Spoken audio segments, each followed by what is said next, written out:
город Анадырь, 2 марта 2024 года. Ветер 11 метров в секунду восточный, порывы до 19. 10 часов вечера. Мороз минус 13 градусов. Ощущается как 23.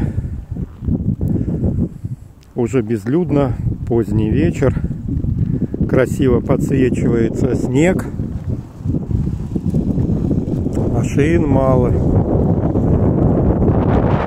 Датчане уже отдыхают дома. Кстати, МЧС предупреждали, что сегодня вроде как порывы должны были быть до 38 метров в секунду. Ну вот вроде пока обошлось.